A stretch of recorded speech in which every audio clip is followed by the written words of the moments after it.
Section 58 of the Clean Water Act relates to risk management plans. A risk management plan is an agreement about how to conduct an activity on a specific property. For more information on risk management plans, you can reference the related implementation guide also available on the Clean Water Cataraqui website. Please note that the Module 5 Risk Management Plans image on this slide is a hyperlink to the relevant implementation resource guide developed by Conservation Ontario. Risk management plans are negotiated between a risk management official and the person undertaking the activity of concern. The benefit of a risk management plan is that it allows certain activities to continue to occur on a specific area of land as long as the risk management plan is followed.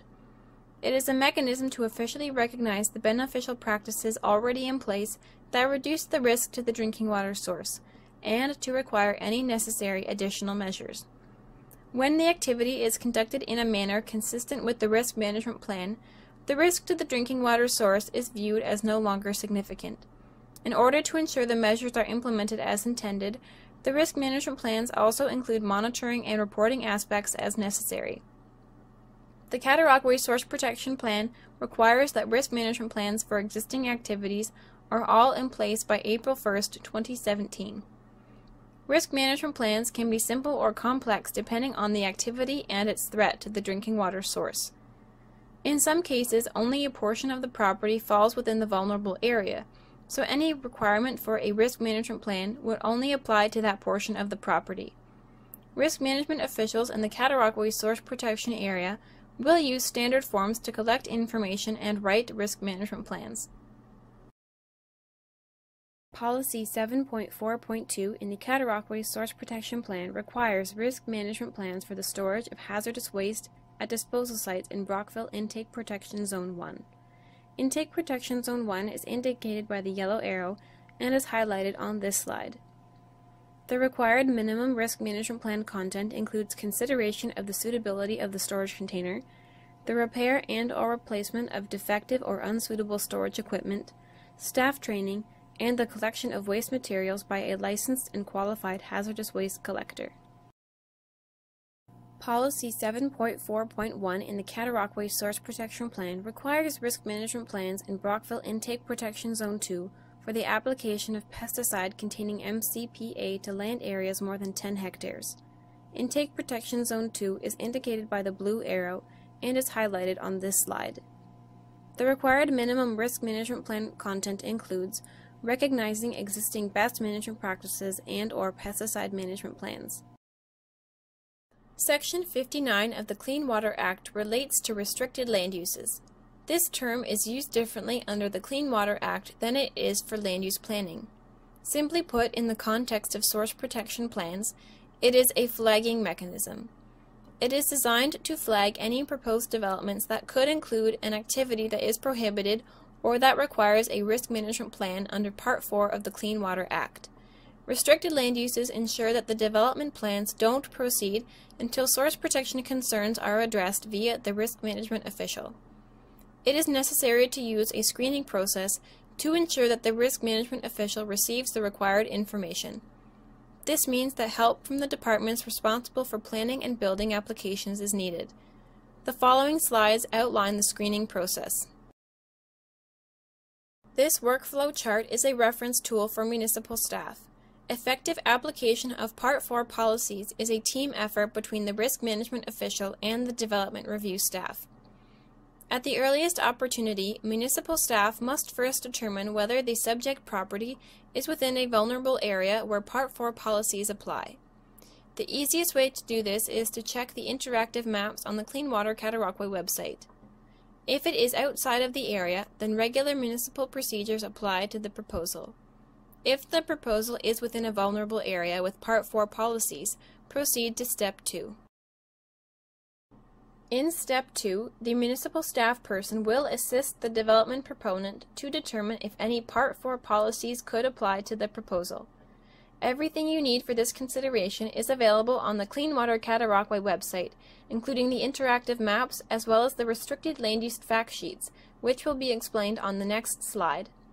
The interactive maps and restricted land use information sheets were developed based on information in the Cataraqui Source Protection Plan. It is important to remember that there are limited source water protection considerations for residential uses in wellhead protection areas and intake protection zones. On the Clean Water Cataraqui website under the Resources tab, specific fact sheets for each vulnerable area have been developed by CRCA staff. These fact sheets identify which activities fall under Part 4 policies in the Cataraqui Source Protection Plan and provide example land uses. This document can be referred to when screening a proposal.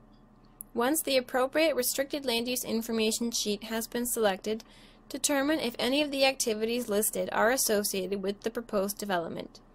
If Part 4 could apply to the proposal, proceed to Step 3. If there are any questions regarding the applicability of a Part 4 policy, contact the risk management official. After reviewing the applicable restricted land use information sheet with the proponent, if Part 4 clearly does not apply to the application, i.e. they will not be using any of the chemicals identified as a significant drinking water threat, or their proposed activity is not included on the restricted land use information sheet, the proponent must fill out and sign the restricted land use declaration form. The declaration form will ask the proponent to indicate that they understand the activities that fall under Part 4 of the Clean Water Act in the applicable vulnerable area, and that they agree not to establish any of the activities of concern in the event that the proposal is approved by the municipality. This form helps to provide a paper trail for proposals that don't require further screening by the risk management official. After the declaration form has been read and signed by the proponent, keep a copy of the signed form on file. A copy of the signed form must also be provided to the risk management official for their records. Regular municipal procedures will now apply to the application, as source protection concerns have been addressed. If any of the activities identified in the Cataraqui Source Protection Plan will be associated with the proposed development, it is necessary for the municipal staff person to help the development proponent fill out the restricted land use submission form, which can also be found on the Clean Water Cataraqui website. The form is 3 pages long and includes sections for contact and property information, a description of the proposal, the reason or reasons that the proposal was flagged, a list of attachments, room for a site drawing, contact information for the Risk Management Office if there are questions. It is to be submitted to the Cataraqui Region Conservation Authority Office to the attention of Holly Evans, the Risk Management Official and Inspector Lead. After receiving the Restricted Land Use Submission Form, the Risk Management Official will review the development proposal. Within 10 business days of receiving the form, the Risk Management Official will provide a letter or notice to the proponent and copy the municipality. The letter or notice will indicate one of 4 possible outcomes. The proposal is not affected by policies in the Cataraqui Source Protection Plan. The proposal involves activities that are already covered by a risk management plan. The proposal includes prohibited activities and cannot be engaged in at the proposed location. Or the proposal includes an activity that requires a risk management plan. If the letter or notice states that no further action is necessary for source protection, either because the proposal is not affected or the threat is already addressed by a risk management plan, regular municipal procedures may resume. If the proposed activity is prohibited by the source protection plan, the application cannot continue. If the proposal requires a risk management plan, proceed to Step 5. Step 5 only applies if a risk management plan is required. The person planning to undertake the activity of concern will negotiate a risk management plan with the risk management official. Once the plan is agreed to by both parties, the risk management official will provide the proponent with a copy of the risk management plan along with a notice. Once the development proponent provides the municipality with a copy of the notice, regular municipal procedures may resume. In general, Part 4 policies should be straightforward to implement, with current activities of concern already noted and ready to be addressed, and future activities appropriately flagged by Section 59, Restricted Land Uses. However, if necessary, Part 4 of the Clean Water Act provides risk management officials and inspectors with enforcement powers. The Clean Water Act permits trained people to be appointed as risk management officials and/or inspectors. In the Cataraqui Source Protection Area, staff have been appointed to fill both roles. The Clean Water Act provides different responsibilities for risk management officials and inspectors. Risk management officials are the administrators, while risk management inspectors ensure compliance. This slide presents an overview of the general roles and the orders that can be issued by either a risk management official or a risk management inspector. Risk management officials are responsible for ensuring that risk management plans are in place as per the Source Protection Plan. They also must issue notices and letters to support restricted land use policies. If a risk assessment is submitted under Section 60 of the Act to lower the vulnerability score of a particular area such that an activity is no longer considered significant, the risk management official must consider acceptance of this assessment. Finally, the risk management official must prepare an annual report about Part 4 implementation and submit it to the Source Protection Authority by February 1st.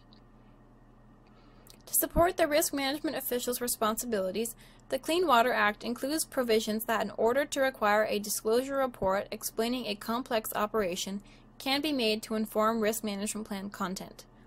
The Act also enables risk management officials to cause work to be done to support a risk management inspector enforcement order. This means that the risk management official is performing the work necessary to comply with the order. Risk management inspectors ensure compliance with Part 4 policies.